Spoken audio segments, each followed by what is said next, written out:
सेठ विद्या मंदिर English high school CBSE Vasai. मैं सुनील कुमार त्रिपाठी। प्रिय बच्चों, आज हम विषय हिंदी पाठ 10 संधि के अंतर्गत भाग 6 का अध्ययन करने चल रहे हैं, जिसमें है नंबर 3 विसर्ग संधि। परिभाषा को देखते हैं बच्चों। विसर्ग के बाद स्वर या व्यंजन ध्वनि आने से विसर्ग में जो परिवर्तन होता है उसे विसर्ग संधि कहते हैं। विसर्ग के बाद स्वर या व्यंजन ध्वनि के आने से विसर्ग में जो बदलाव होता है उसे विसर्ग संधि कहते हैं। जैसे मनः प्लस बल बराबर मनोबल। तो बच्चों, आपने देखा कि विसर्ग की जगह पर ओ हो गया, यही बदलाव हुआ, यही परिवर्तन हुआ। तो इसी तरह से नमः प्लस कार बराबर नमस्कार, तपः प्लस बल तपोबल। विसर्ग संधि के कुछ नियम इस प्रकार हैं, जिसमें है पहला, यदि विसर्ग से पहले आ स्वर हो और बाद में आ या किसी वर्ग का तीसरा, चौथा, पांचवा व्यंजन हो, अथवा या, र, ल, व, ह में से कोई भी व्यंजन हो, तो विसर्ग का परिवर्तन ओ में हो जाता है। जैसे तपः प्लस बल तपोबल, मनः प्लस हर मनोहर, मनः प्लस योग मनोयोग, अधः प्लस पतन अधोपतन, सरः प्लस वर सरोवर, वयः प्लस वृद्ध वयोवृद्ध, तपः प्लस भूमि तपोभूमि, यशः प्लस दा यशोदा, यशः प्लस दा यशोदा। तो आपने देखा कि विसर्ग के स्थान पर ओ हो गया। आगे चलते हैं। अपवाद।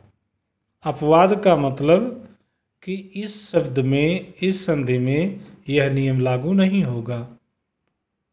तो पयः प्लस पान पयः पान। दूसरा नियम देखते हैं बच्चों।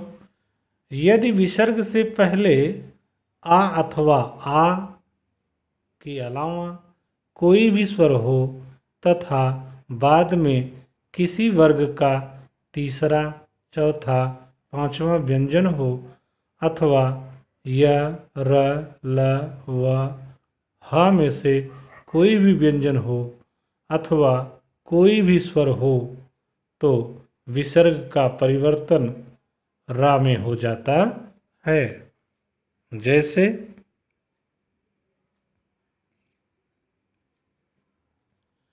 निह प्लस धन निर्धन। तो बच्चों, आपने देखा कि विसर्ग के जगह पर रा हो गया। ठीक इसी तरह से और सारे एग्जाम्पल हैं, और बहुत से एग्जाम्पल हैं। निह प्लस मूल निर्मूल, दुह प्लस उपयोग दुरुपयोग, दुह प्लस वासना दुर्वासना, दुह प्लस गुण दुर्गुण, निह प्लस भय निर्भय, दुह प्लस लभ दुर्लभ, पुनः प्लस जन्म पुनर्जन्म, दुह प्लस दिन दुर्दिन, निह प्लस आशा निराशा। तो आपने देखा कि विसर्ग के जगह पर रा हो गया। किन परिस्थितियों में हुआ, आपको परिभाषा में बताया ही गया है। तीसरा नियम देखते हैं बच्चों। यदि विसर्ग के बाद चा अथवा छ व्यंजन हो, तो विसर्ग का श टा अथवा ठा व्यंजन हो तो श तथा ता अथवा धा व्यंजन हो तो शा हो जाता है।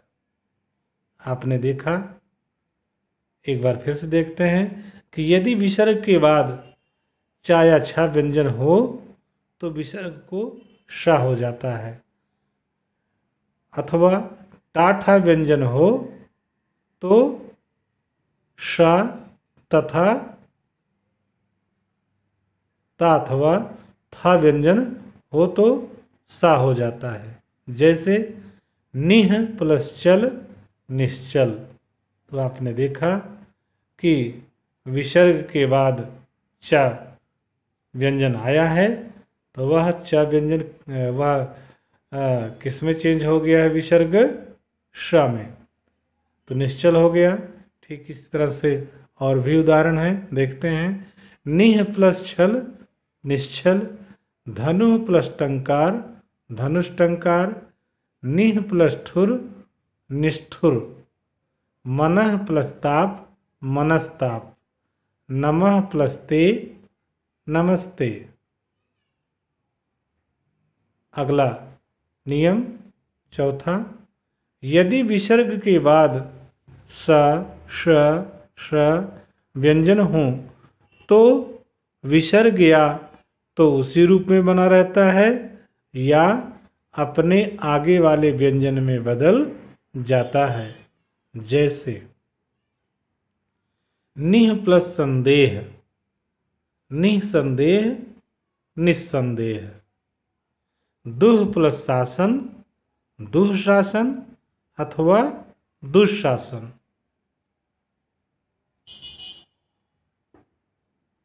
तो आपने देखा बच्चों, परिभाषा के अनुसार कि विसर्ग के बाद श श ख में से व्यंजन आए हैं, उसके आने से यह परिवर्तन हुआ। अब आगे देखते हैं। पांचवा, यदि विसर्ग के बाद रा व्यंजन आता है तो विसर्ग का लोप हो जाता है और विसर्ग के पहले आने वाला ह्रस्व स्वर दीर्घ हो जाता है। एक बार फिर से हम परिभाषा की तरफ ध्यान आकर्षित करते हैं कि यदि विसर्ग के बाद रा व्यंजन आता है तो विसर्ग का लोप हो जाता है और विसर्ग के पहले आने वाला ह्रस्व स्वर दीर्घ हो जाता है। जैसे निह प्लस रोग निरोग, निह प्लस रस नीरस। तो आपने देखा विसर्ग के बाद रा आया तो उस रा के आने से जो ह्रस्व ई है वह दीर्घ ई में परिवर्तित हो गया। छठा नियम, विसर्ग के बाद यदि का अथवा खा व्यंजन हो तो विसर्ग में कोई परिवर्तन नहीं होता। जैसे रजह प्लस कण रजह कण, अंतः प्लस करण अंतःकरण, प्रातः प्लस काल प्रातः काल। तो आपने देखा कि विसर्ग के बाद का व्यंजन आया है तो उस विसर्ग पर कोई परिवर्तन नहीं हुआ, वैसे के वैसे ही वह विसर्ग अपनी मूल अवस्था में है। अपवाद, अपवाद का नियम, अपवाद का मतलब बच्चों होता है कि ऊपर लिखा गया वह नियम इन शब्दों में लागू नहीं होता। तो नमः प्लस कार नमस्कार, भाह प्लस कर भास्कर, पुरः प्लस कार पुरस्कार। अगला नियम देखते हैं बच्चों, सातवां, यदि विसर्ग के पहले ई अथवा उ स्वर हों और विसर्ग के बाद का अथवा ख या पा अथवा फा व्यंजन हो तो विसर्ग का श हो जाता है। जैसे निह प्लस कपट निष्कपट, निह प्लस फल निष्फल, दुह प्लस कर्म दुष्कर्म, चतुः प्लस पाद चतुष्पाद, निह प्लस पाप निष्पाप, निह प्लस कलंक निष्कलंक। तो आपने देखा कि विसर्ग के पहले ई आया और उसके बाद जो कहा गया कि का खा या पा फा में से कोई व्यंजन हो, तो इनमें से व्यंजन आया और आने के बाद उस विसर्ग का सा हो गया। ठीक। 8वां नियम, यदि विसर्ग के पहले आ अथवा आ स्वर हो, यदि विसर्ग के पहले आ अथवा आ स्वर हो और बाद में कोई आ अथवा आ से भिन्न स्वर आए तो विसर्ग का लोप हो जाता है। जैसे अतः प्लस एव, अतः प्लस एव, अतएव। तो देखा बच्चों आपने कि विसर्ग के पहले ता में आ आया है ह्रस्व, तो इसके आने से और उसके बाद आ अथवा आ के बाद भिन्न स्वर आया है, तो इसकी वजह से वह विसर्ग का लोप हो गया, उस विसर्ग का लोप हो गया और बन गया अतएव। तो इस तरह से बच्चों आज हमारा पाठ यहीं पर संपूर्ण हुआ। धन्यवाद।